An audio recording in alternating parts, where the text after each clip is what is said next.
You've got terrible handwriting. I haven't handwritten anything since I was at school. But it was the only secure way I could think of reaching you. How did they turn you?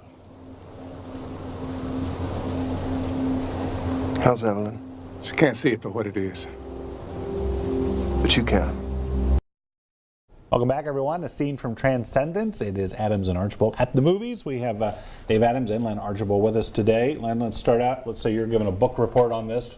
What would be the synopsis of this movie? Well, Transcendence is a sci-fi yarn that talks about the perils of artificial intelligence in our world and what humans would be threatened by if computers went sentient and transcended. Yeah. Johnny Depp and Rebecca Hall, I guess, are the main focuses.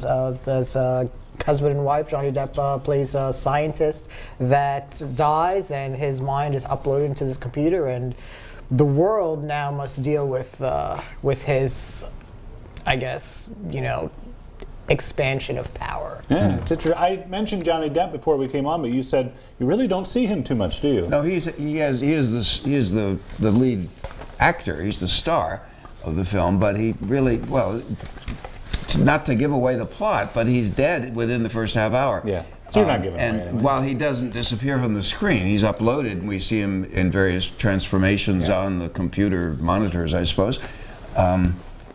If you saw the trailer, you know that he gets shot. I'm not sure about trailers these days that give away so much. Too much, yeah. This is a serious-minded film, but it's flawed in, I think, serious ways. Yeah, Plot, how do you fix this? I mean, it's a good idea. In theory, it seems like a good idea for a movie. In theory, it's a good idea for a movie. How I felt was it's also a dated idea for a movie. Okay. I've seen movies about computers taking over the world. I mean, ever since 2001, we talked about this. Terminator came out 30 years ago. Yeah. And did it a lot better. As David says, it's a serious-minded flick, but you know, there's just so much wrong. It's a great cure for insomnia. For The plot is, it just falls apart. Okay. I don't know what the reason for that is. Perhaps someone in the front office said we need a happy ending. But the ending, the last half hour, you can't make any sense out of what's going on. Yeah. It is just a mess. I'm sensing from your final words in this, though, that the ending tries to go like traditional endings, like this is how a movie should end and everything. Does it do too much of that? Should they have been a little more creative at the end? Well, as I say, I don't know the backstory to explain that, but it just makes no sense. The frame of the film is post-apocalyptic. The world is bleak. The internet is gone. All the electricity, everything that computers run, is down the tubes. Yeah. And we have this sort of romantic, happy ending. It just makes no sense. Yeah. And Len, you said this has been done before, but these other movies, whether they relied on special effects or character-driven, that kind of thing, it's almost like they took one ingredient of these other films and said, "Yeah, this will be enough." Yeah, they did. And for me, it just. If I was going to go with one word, you know, they didn't do it well, and at the same time, it was just boring. Yeah.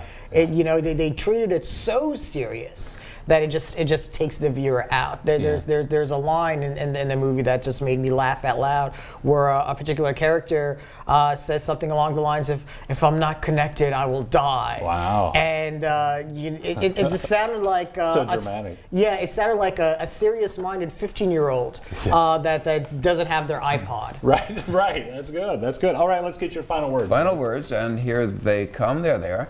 Serious-minded sci-fi, Transcendence fails to click. Its love story ending belongs in another flick. All right. Very good. Thank you, Len and Dave. Appreciate it. Good seeing you guys. We'll be back right after this.